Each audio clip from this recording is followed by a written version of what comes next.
In this video, I'm going to take you for a tour of my home video studio where I shoot my photography videos and my TOGCHAT live stream. Stay tuned.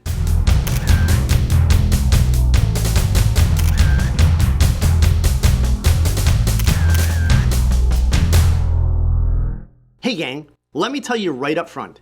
This video isn't about the hows and whys behind great photography. I'm doing this video because I get lots of messages asking about my setup for filming my YouTube photography videos and my TOGCHAT live streams.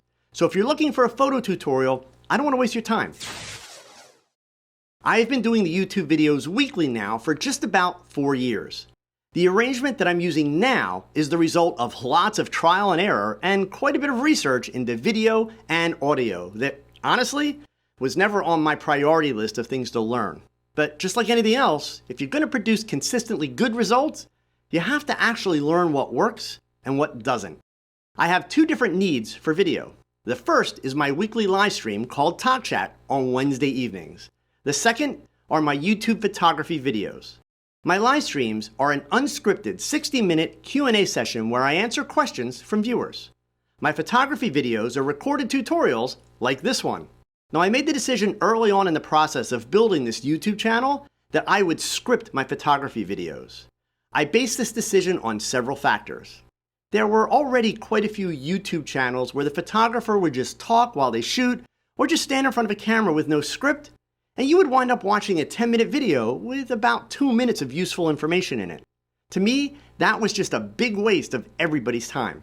The problem with talking while you're shooting is that you're not paying proper attention to the other task. Then the video and the actual photos suffer. I knew that if I scripted the videos, I could pack them full of information, and that would also cause people to watch them more than once. I also felt that it would be a good idea to script the videos so that I was editing my words and making sure that I was staying on topic. I knew that by writing everything first, I would be inclined to research many of the topics to ensure that I wasn't just providing an overview based on my experience, but a more deeper and important understanding of the topic. Whenever I'm in the studio shooting with a model, I run several cameras to collect B-roll. What is B-roll? When you see me talking and reading the script on a teleprompter like I am right now, this is A-roll. It's my primary footage for the video. B-roll is the secondary footage, which is the behind-the-scenes clips or close-ups of pieces of gear, or even screen captures from the computer. I shoot my B-roll with an Olympus OMD EM1 Mark II and either the Emswico 8mm f1.8 fisheye Pro lens or an Emswico 12 to 40mm f2.8 Pro zoom, along with 2 GoPro Hero 8s. Having the 3 cameras with really wide-angle lenses allows me to get overviews as well as giving me the ability to put the cameras in the middle of the scene while I'm shooting. I shoot 4K on all 3 of the B-roll cameras, even though I'll be posting my videos at 1080. I'll explain why at the end of this video. When I want audio from my B-roll, I record that on an Olympus LSP4 digital recorder mounted on the camera's hot shoe. When I'm ready to produce a video, I'll decide on the title of the video and what is the lesson that I'm planning to share. From there, it's a matter of writing the script. Once the script is complete, I record the A-roll of me speaking, and then I do my editing in Final Cut Pro 10. You may remember this video that I did a while back about my home studio.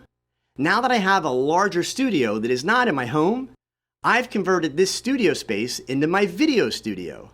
So let's take a look at the overall setup and dimensions first, and then I'll give you the gear breakdown. The great part about this setup is that it doesn't take up a lot of space. It is fully self-contained in a space that is just 8 feet deep by 9 feet wide, and the ceiling height is just under 8 feet tall. In other words, you could do this in a small guest bedroom. I've built it in a way that nothing is bolted, screwed, or nailed into the floors, walls, or ceilings. The entire setup can be taken down and moved with no repairs needed to the room. I was able to accomplish this by using Bogan auto poles, super clamps, and Manfrotto adjustable background holder crossbars. Everything is built around an adjustable height computer desk that I stand behind when I shoot the videos. The desk holds a 32-inch 4K monitor, a dock for my 13-inch MacBook Pro, which is what I use to run my live streams, and it gives me space for any props that I need, and of course, my trusty can of Coke. In front of the desk, I have 2 auto poles, and mounted on the lower crossbar are my cameras, recorders, and microphones.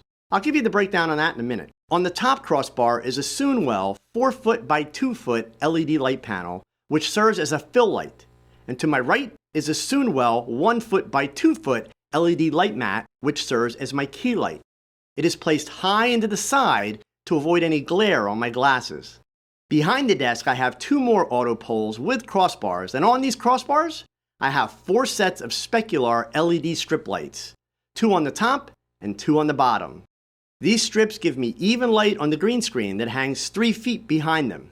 Green screens need to be lit very evenly, otherwise you just create a ton of additional time-consuming work in post-production. I use an iPhone app called Green Screener, which uses my iPhone's camera to identify uneven lighting on the screen so that I'm sure to have an evenly lit screen to work with. This extra effort before shooting makes the process of keying, or removing the green screens in post, a one-click process. Green Screener is a $10 app that is available for iOS and Android phones. Finishing out the lighting on either side of the green screen background, I have a Dasny LED video light panel to create rim lights on either side. You can see here that I have 2 Olympus OMD EM1 Mark IIs mounted via Manfrotto super clamps and Cinephoto ball heads. The Mark IIs also have the HLD9 battery grip, which allows me to plug the camera into AC power so that I never have to worry about batteries running out while I'm filming. I have an Mzuiko 12mm f2.0 lens mounted on each camera. The 12mm is a 24mm full-frame equivalent and allows me to work close to the camera without distortion. And since the cameras are mounted slightly above eye level, the 12mm also has a slight slimming effect, which is never a bad thing. I use a high-speed Type D micro HDMI cable plugged into the camera, and the other end is a regular Type A HDMI connector plugged into an Elgato Camlink 4K capture device. Mounted on the hot shoe of the Livestream camera is a Sennheiser MKE 600 shotgun microphone. The microphone is connected to an Onyx Blackjack USB recording interface, which allows me to plug the audio directly into my computer. The white and black material that you see hanging all the way around the setup serves 2 purposes. First and most important, it deadens the sound and eliminates reverb from the small room, and the white material acts as a reflector to provide some fill. Notice that I also have a piece of white foam board on top of the desk to provide a little fill from the bottom. I use Ecamm Live software to actually run my show. This is a Mac-only software that is very reasonably priced, and I'm able to control it with push-button simplicity using an Elgato Stream Deck that allows me to create one-button shortcuts to change scenes during the live show. To record my photography videos, I'm using the second OMD EM1 Mark II and recording ProRes files in 4K at 30 frames per second via the HDMI out to an Atomos Ninja 5 recorder. Recording in ProRes speeds up the editing process in Final Cut Pro X. I also have my microphone plugged into the Atomos recorder, so I have my audio and video recorded in one file. This mic is also a Sennheiser MKE 600, which I have mounted below the camera on a Manfrotto 2-section single articulated arm to get it as close to my mouth as possible without it being in the shot. The teleprompter is a DIY build made out of a $1 sheet of black foam board and transparent teleprompter glass that I ordered online for less than $25. I'll do a build video on the teleprompter somewhere down the road. I use my iPhone with an app called Prompt Smart Pro, which is voice activated. The app follows my voice and starts and stops when I do. I write my scripts in Evernote and then simply copy them into Prompt Smart Pro, and I'm ready to record. The Prompt Smart Pro app is available for iOS and Android. So there you have it, my video setup. If you're thinking of starting a YouTube channel, you don't need a setup that is quite this elaborate. The real benefit that I get from having this dedicated space and a 2-camera setup is ease of operations and consistent visual and audio results, both of which save me a lot of time. Oh, and I told you I would explain why I shoot in 4K but post in 1080.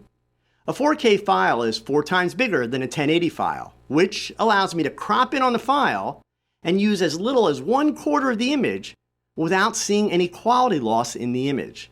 So it's like having multiple camera shots in one frame. If you're an Olympus shooter and you would like to know how to configure your cameras for live streaming, be sure to follow the link in the description to the article on my blog that accompanies this video. I've shared the menu settings that you will need in that blog article.